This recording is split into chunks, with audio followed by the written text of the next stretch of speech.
Okay, so it's Craig, Ollie, and Matt here in the Theater of Barrels tasting Best Mates, our latest release and the last release for 2022 for the Brewmaster Collective Club. And the beer we are going to dive into is one of the strangest beers that we have made. And I'm going to say it. I'm just going to throw it out there. We worked with Corey and the crew from Side Project on another collaboration, actually 2 other collaborations for the club. We're really spoiling you guys because number one, Side Project is not available anywhere near here. Side Project is a cult followed brewery. Corey and his crew make some amazing beers, and it all started with mixed fermentation, wild side beers. I think that was where his real love and focus was initially. It's moved into big, crazy barrel-aged stouts. He's now making IPAs. I mean, he's proven himself, and that brewery and the brewers there have proven themselves as real experts across a number of different styles. And when Corey came out, we brewed this massive stout. And then somewhere along the lines, he insisted that it be aged for 2 years. Now, we wanted to release that beer in 2022 for y'all.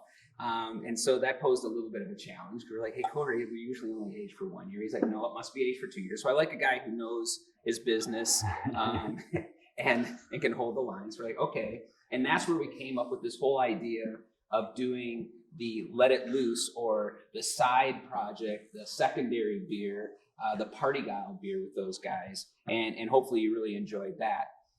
The other beer is still resting here in the cave. Meanwhile, Corey went down and he and Jim Crooks concocted this crazy idea to make Side Roads. And this is a beer that kind of crosses lines completely.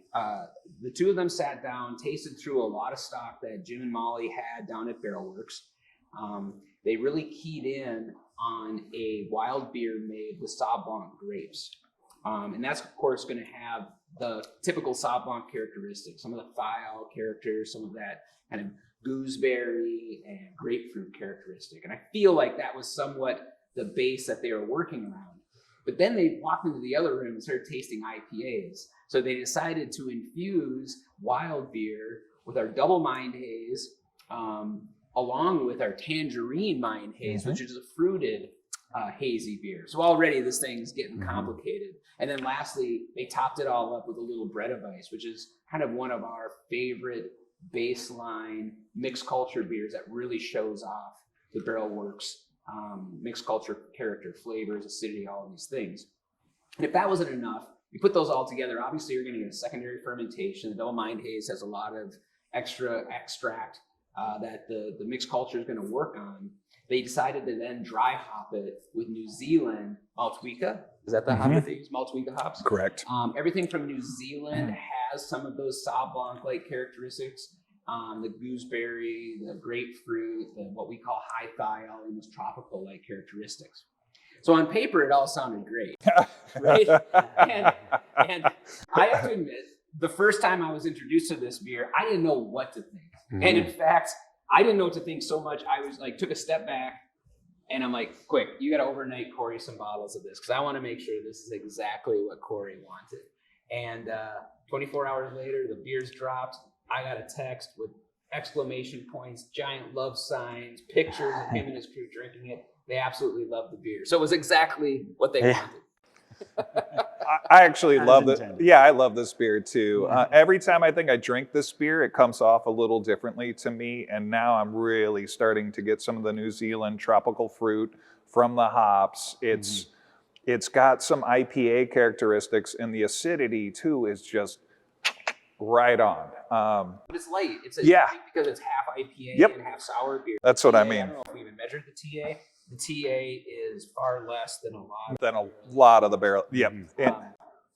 I think for me, the hardest part was that, I'm a dyed-in-the-wool IPA lover. And as soon as I brought this up to my nose, I started fixating on the hop character. And I just don't know what to think about hops that have been worked on by all these microflora foreign to me in our normal IPAs. And I think that's where I really had pause when I first tasted this beer. Well, yeah, it's certainly it's not the newest kid on the block. Things like this have been done before. But in terms of like hop expression delivered by mixed culture ferments, it's pretty unique, at least in our portfolio.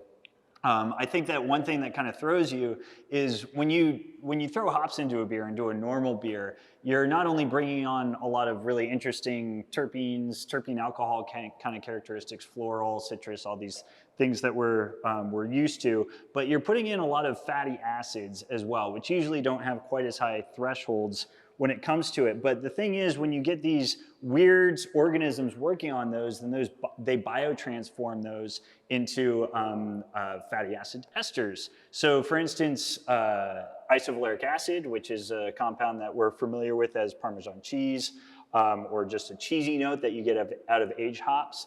And it turns into this pineapple, really tropical, fruity kind of characteristic. And so you get all this complexity coming through and delivers on top of all those tropical notes that we talk about. As soon as you said pineapple, I was like, that's what I'm tasting in this beer. Yeah, and I think, kind of letting my mind like marinate on this for a little while, it's starting to make more and more sense to me. And I think the thing that I love about it is it has some of those familiar textural kind of characteristics of the double mind haze that I love, that kind of soft, weedy middle malt that is still left behind. It has acid, but it's not a gripping acid. It's not an enamel removing acid. It's a really soft acid. Mm-hmm. And the hops are fruity and playful, as you suggest. So, yeah. I needed Corey's reassurance that this is what he wanted.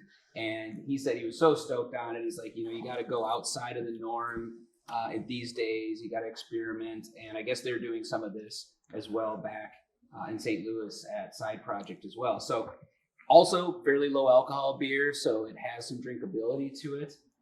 So it somehow combines two things that we love so much, which is mixed culture fermentation and hoppy IPAs.